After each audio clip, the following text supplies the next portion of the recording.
మీరు స్వాతి నక్షత్రం తులారాశిలో జన్మించారా?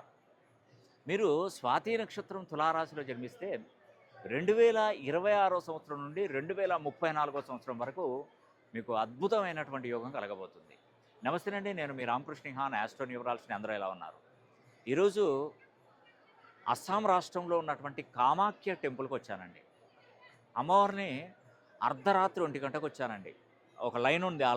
ఆ లైన్కి నేను ఆ లైన్లో నిలబడ్డాను. విఐపి టికెట్స్ ఉన్నాయి, ముందుగానే బుక్ చేసుకోవచ్చు. విఐపి పాసెస్, విఐపి టికెట్స్ ఇవన్నీ కూడా అందుబాటులోనే ఉన్నాయి. కానీ నేను ఎప్పుడు తిరుమల తిరుపతి దేవస్థానంకి వెళ్ళినా, షిరిడీకి వెళ్ళినా, ఎక్కడికి ప్రముఖ పుణ్యక్షేత్రాలకు ఎక్కడికి వెళ్ళినా కూడా, ఇప్పుడు వైద్యనాథ టెంపుల్ కూడా వెళ్ళాను. ఎన్నో జ్యోతిర్లింగ క్షేత్రాలను, ఎన్నో శక్తిపీఠాలను దర్శించుకున్నాను. ఎక్కడ కూడా సర్వదర్శనంతోనే వెళ్తున్నాను.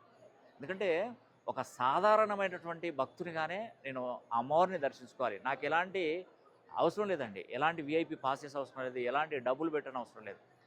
ఒక మామూలు వ్యక్తి అమ్మవారిని ఏమి లేని వ్యక్తి ఎలా దర్శించుకుంటాడో అలానే దర్శించుకుంటేనే మనకు మోక్ష మార్గం.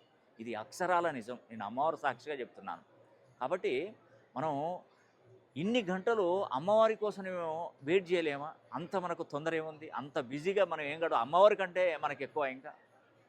అదే ఉద్దేశంతో నేను ఎన్ని గంటలైనా మంచినీళ్ళు కూడా ముట్టకుండా ఈరోజు అమ్మవారిని సాక్షాత్కారం చేసుకున్నాను. చాలా సంతోషం అండి. ముఖ్యంగా తులారాశిలో పుట్టినటువంటి వారికి ఈ సంవత్సరం అంతా కూడా మీకు మంచి జరుగుతుంది.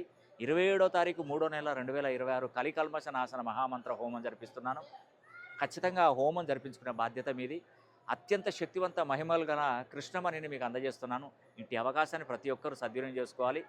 మరి ఈ అవకాశాన్ని మీరు సద్వినియోగం చేసుకుంటే ఈ సంవత్సరం అంతా కూడా రాజుగా వ్యవహరిస్తున్నటువంటి వాడు బృహస్పతి, దేవతల గురువు అయినటువంటి బృహస్పతి మీకు ఆయురారోగ్యాలు, భోగభాగ్యాలు, సిరి సంపదలు కలిగించాలని కూడా మనస్ఫూర్తిగా కోరుకుంటూ సెలవు తీసుకుంటున్నాను. హర హర మహాదేవ, శంభో శంకర.